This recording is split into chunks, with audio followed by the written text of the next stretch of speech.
let's talk about the BBC, because I was talking to you just the other day about the mash-up on Strictly, where they basically repeated a dance that somebody didn't do very well in order to make sure they stayed in the competition, which in and of itself is a little bit dishonest. But what about the situation that we found ourselves in a week or so ago when Martine Croxall, a BBC presenter, basically showed herself to be completely and utterly biased against not only the Tory party but against Boris Johnson in particular, because when she was presenting the news on the night that the story broke, and it was a Sunday night, that Boris Johnson was not going to stand to be Prime Minister once again, and he was not going to enter the race even though he had the required number of signatures. You might remember that. Seems like a very long time ago now. But here's what she said.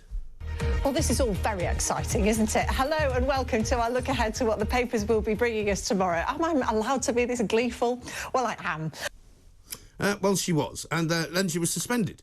I got into several arguments with people on social media who said, what's wrong with what she said? She's telling the truth. She should be allowed to say that. Everybody agrees with her. She's done nothing wrong. Well, the BBC didn't agree with her. The BBC suspended her, and the BBC have now found that she actually did breach its rules on impartiality. Her remarks and reactions, say the BBC, caused a significant risk the audience could believe opinions were being expressed on the Conservative leadership contest. Really? And then they say, this meant that the edition of the papers did not meet our editorial standards as it gave the audience the opportunity to infer an editorial position on the part of the BBC. This does not accord with the BBC's commitment to editorial impartiality, i.e. she got it wrong. But guess who decided to throw his tuppence halfpenny worth into the ring? That's right, our very own BBC presenter, Mr. Gary Lineker. Now, he tweeted out, when he saw that the decision had been made by the BBC, that she had indeed breached the guidelines that they set for themselves, he sent a rolling eyes emoji, meaning, oh, for goodness sake, why are they giving us such a hard time? This bloke works for the same people who have ruled that their own presenter was not impartial. Does he not get it?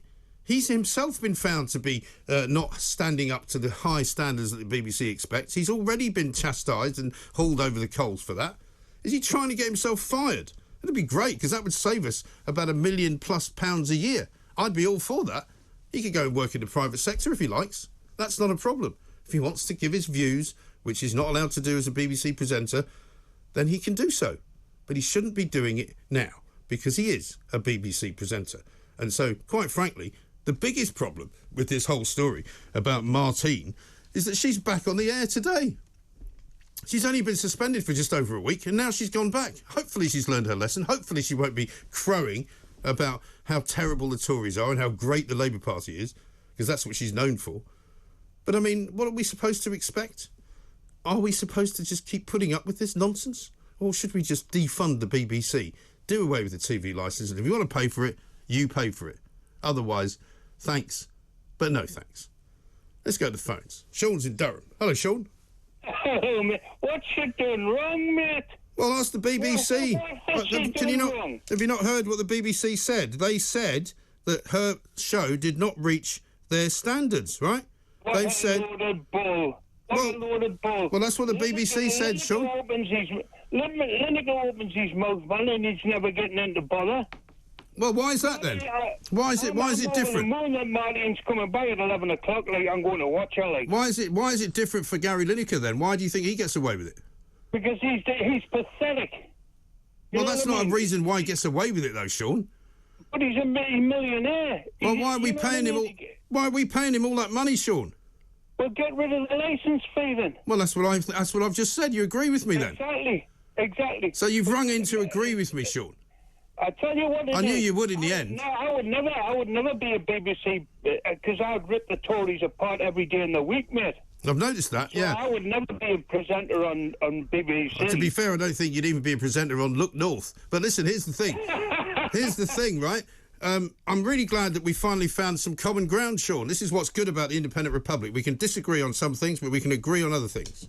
Exactly, mate. Well played. At the end of the day, mate, she's done nothing wrong, like. No, she has. She's breached her the impartiality guidelines. And why have they got her back then?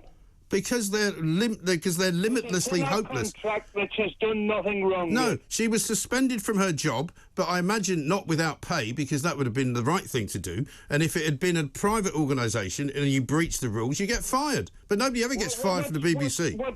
what's Johnson doing over in clock 22, 27 then? I've no idea what he's doing. What's it got to do with him? No, nothing at all. Well, I don't think any of them should be there.